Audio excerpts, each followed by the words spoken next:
And rolling. Clap for sync, and yeah. Today is, I believe, the 12th?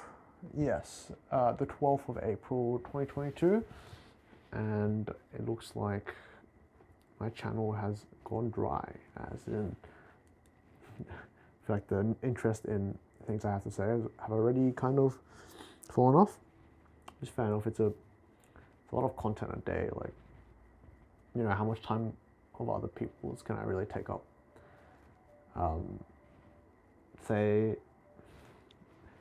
I make a 20-minute video a day and you're awake for 16 hours a day, I'm taking up effectively 1/48th of your day, if you, or more, depending on how long the video is.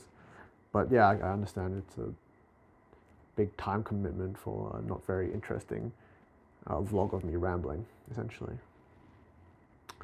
So, what do I have to talk about today? Regardless, yeah, look, if it's for myself, then do I really care if people are watching?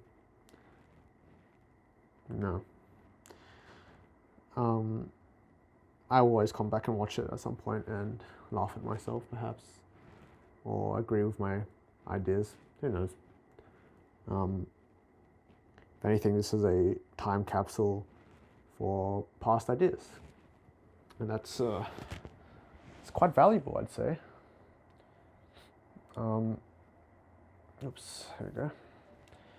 So what do we have to talk about today? I think today's topic will be about minimalism and my kind of minimalist journey, though let's be real, I'm not really a minimalist. I have a lot of shit, though I do try my best to minimize it, so that, you know, for the reasons I suppose I'll outline now. Actually, first let's go into my journey as a minimalist so far. And I keep saying that I'm a minimalist despite not being a minimalist.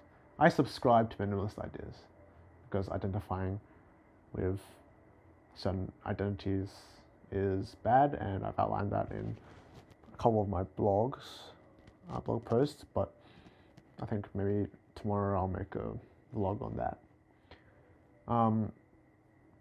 Okay, so, right. So why do I agree with minimalist ideas, and what has my journey so far been as someone who subscribes to those ideas? First of all, we have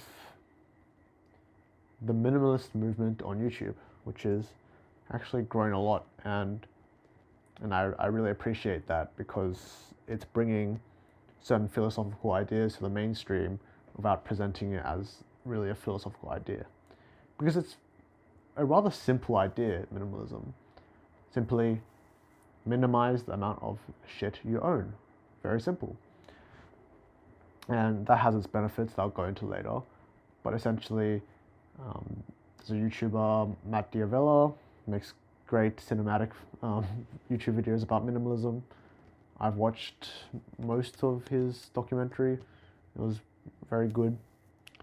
And yeah, and then so that kind of booted me off, along with Mary Kondo, who wrote the book Spark Joy, which is essentially minimalism, telling you to kind of get rid of shit that does not spark joy, which has been a bit of a meme in recent times, but it holds, I feel, a lot of truth.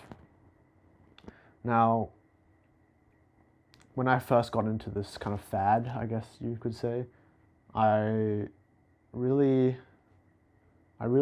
tried my best. So I went through my room and I cleaned everything up. It went from a very messy room, very cluttered, lots of stuff, to a mildly cluttered room with less stuff. And, you know, I still have a lot of shit, but it's gotten better in recent times. Now, one thing is that at the time, at least, minimalism I guess the biggest part of minimalism and the biggest trouble with minimalism in modern day is its clash with consumerism, which is a big part of minimalist ideals, is that, you know, we don't really need so much material good. We want to reduce the amount we consume as much as possible. But that obviously clashes with the whole foundation of our Western society, i.e. capitalism and consumption, right? And the basis that stands upon. Think about the cultural influence, keeping up with the Joneses, the American dream, though I'm not American. And then think about all of the ads you've watched, all of the marketing bullshit you've seen, and the size of the marketing industry. It's huge, and it's there to get you to consume. And when we can't avoid these things, if you're a user of the internet or you watch TV or you drive on the roads, you'll never be able to avoid ads. And so it will always be subconsciously manipulating your consumer behavior, your behavior as a consumer. And so I made a justification, I think, down the line. No, let me just talk about this first. That is that I think while shallowly diving into this idea of minimalism and just getting rid of a bunch of shit, I don't think I really understood it for the like why you'd want to do it. Like truly truly the reason why you'd want to become a minimalist. Many people find themselves bogged down by the things they own and have this sudden realization, like, fuck this shit, getting rid of it. I didn't really approach it from that angle initially. Maybe it was about 3 years ago now that I encountered minimalism. I didn't really feel like I was bogged down by it all, and I entered the fad anyway. And so I don't think I really got it at the core of its message. But when my mental health started deteriorating a little bit, I vowed to do everything in my power to fix myself, perhaps, to reduce the stress in my life. And I suddenly again become conscious of the things I owned, right? And I was like, fuck, I've managed to accumulate so much stuff again because I justified owning stuff to myself really easily. I said, if it's for my hobbies, I'm happy to own it. It's not a problem. And you can kind of guess what happened, and that's that everything becomes a hobby. I owned a whole set of fountain pens that I didn't end up using because I have an e-ink tablet. I own right now I own 3 cameras. I almost sold one today, but they cancelled on me. 6 lenses, which is a lot of shit. I had 2 monitors with my PC and a laptop and 2 phones, one of them being old, but I use it now to record audio because stupid new phones don't have headphone jacks. So I still own a lot of stuff, and I've already gotten rid of a lot of stuff, but you see at some point it's just like it becomes difficult to get rid of certain things, and you just don't want to throw them away because they're worth quite a lot of money. I'm talking specifically about my lenses, but that's besides the point.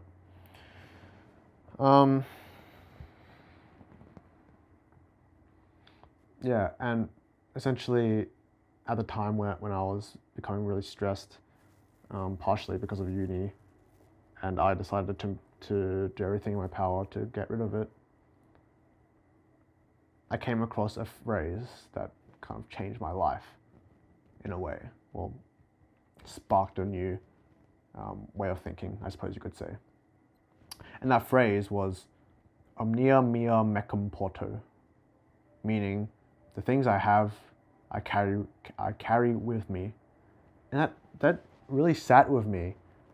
It really resonated with me because, in a way, I felt trapped. Right? I live in my room most of my my weeks are just being in my own room, and there's just a lot of shit in my room. And thinking about how much that bogged me down, I thought,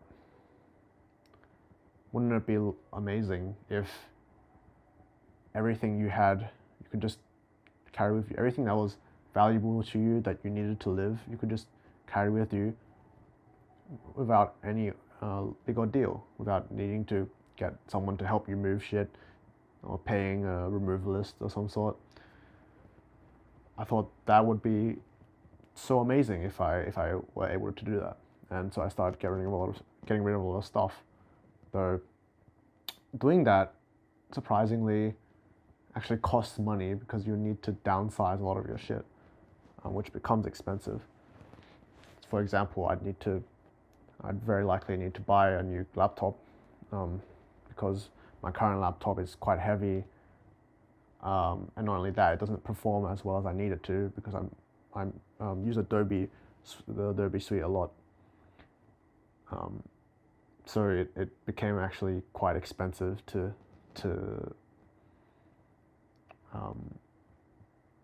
do that, which kind of put a bit of a road bump in my journey. But yeah, I think that the things that are valuable seem to be more portable, or maybe the other way around. The things that are portable seem to be more valuable. Why are thinner and lighter and more durable laptops more expensive than bulkier laptops? It's very simple, because they are thinner and lighter and more portable, and which makes them more valuable because it doesn't require so much effort or money to move them, right? And that's all the reason to not own so much stuff, because it becomes an ordeal to move it all if you need to. I've seen those videos on YouTube where people have all of their belongings in one backpack, and that seems so ideal to me, because essentially what that means is you can go anywhere with just a backpack, and you'd have everything you need to live and be happy, right? I could go to all sorts of different countries and have everything that I need without paying, thousands of dollars to move shit. I could just throw everything in my backpack, fly to a different country, and just call it. And then you have no home. And in a way, that's freeing, because there's no physical location to permanently attach yourself to, right? Yeah. We, as humans, were not really designed to sleep in one location all our lives. It's kind of why we get bored, and in many people's cases have trouble focusing at their own desks. It's because we're, like, if you've heard of flow state, one of the things that triggers flow state, which is a state of your brain where you have intense focus and creativity. One of the triggers of flow state is novelty, which means new places, in a way, right? So if I'm in a novel environment, then it triggers a flow state in you, which kind of brings out the best of your mind, right? So yeah.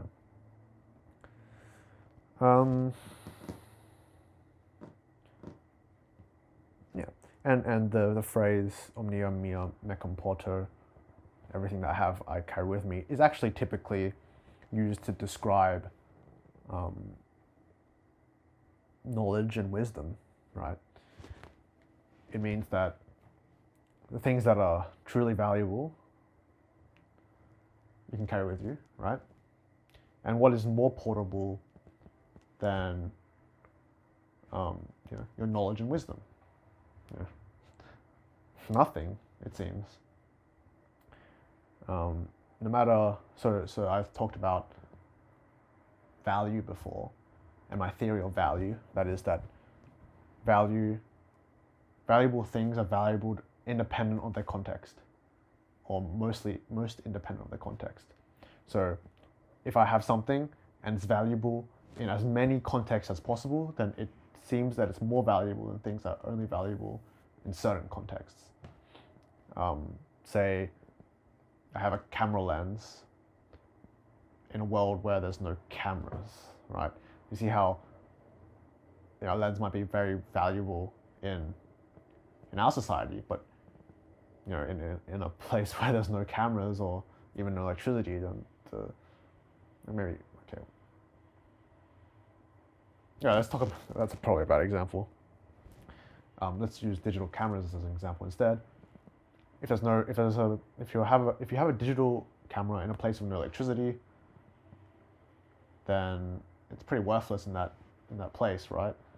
But if you take it into a city, it's valuable. So a digital camera seems to me less valuable than an analog one, for example, because an analog one you can use in more context, though analog camera also requires chemicals and whatnot. So you see that valuable things rely on context the least, right? And that being said, also applies to your belongings, right? If I have a big desktop, like the one under my desk, it's not valuable in a lot of contexts because it requires a lot of effort to move, like you see.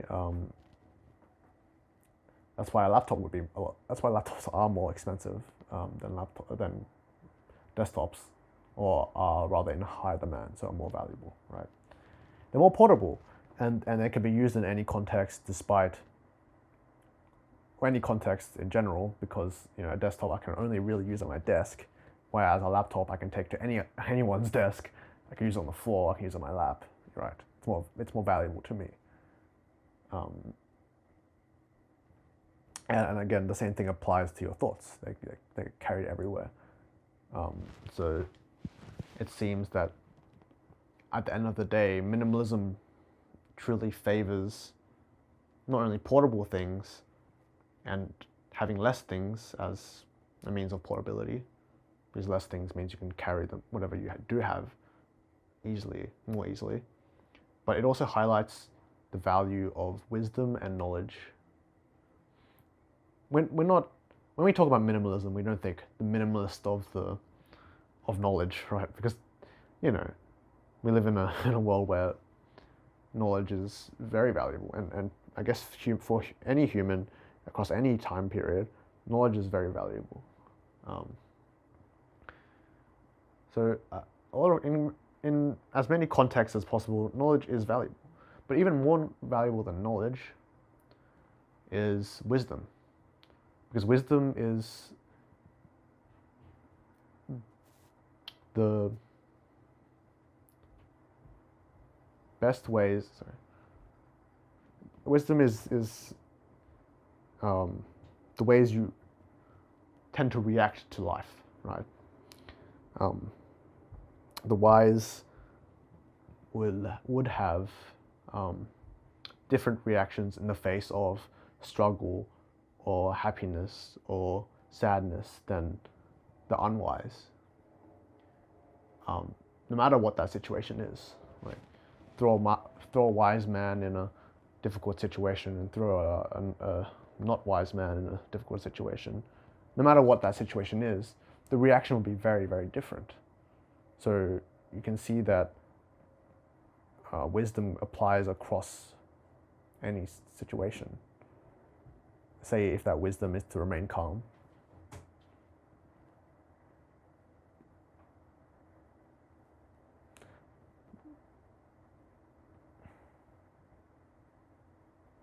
someone at my door. Say if the wisdom is a wisdom of the best outcomes, say hypothetically speaking, you're wise to the fact that the best outcomes occur when you're the calmest, and that means that, and knowing that, it means that your reaction to a situation will be calmer than the unwise person, for example. And so wisdom like that applies to any situation, and so it's more valuable. But also it takes zero effort, zero money to move around, to take with you, and you can apply it to any situation.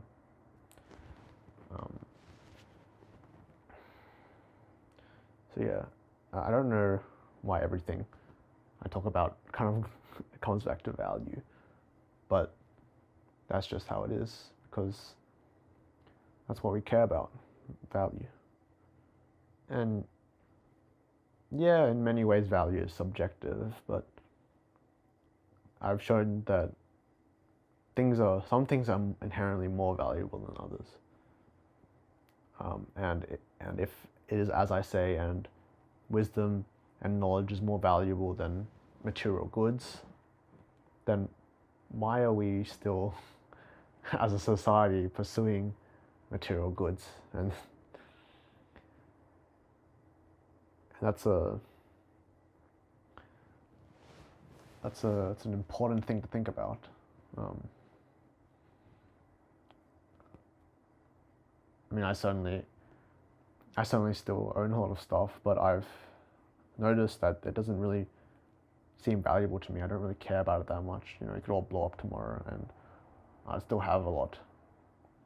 People who tie their identity to the things they own, if their house gets blown up or whatnot, they'll lose their whole identity, and they'll be in a state of distress. It's like the narrator in The Fight Club,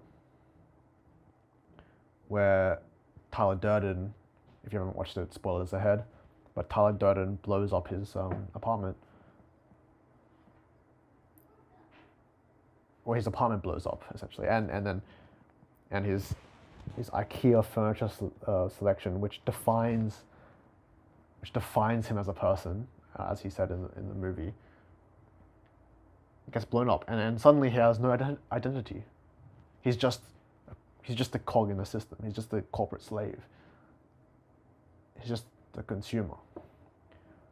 But having all that blown up, he suddenly feels a sense of freedom, because now his identity is not tied to a physical location, but also not tied to ideals, concepts, and idealism.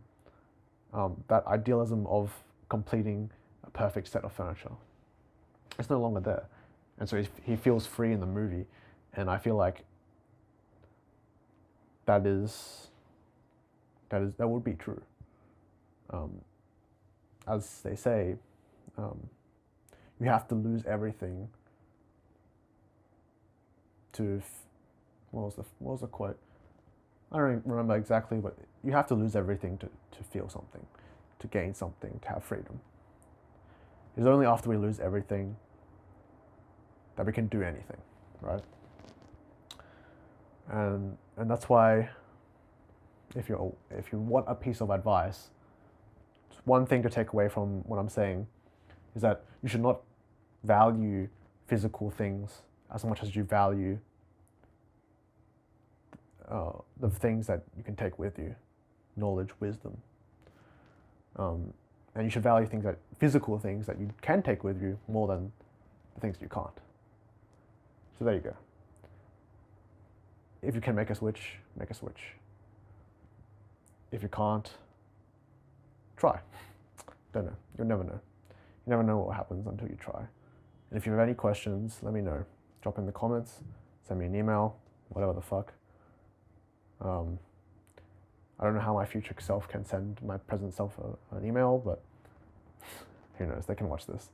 I'll have a rough idea of what I was thinking at this moment. Anyway, how long is this video? 25 minutes. It's a solid time. I don't want to drag this on for too long. So that's the video for tonight. Hope you liked it. Cheers.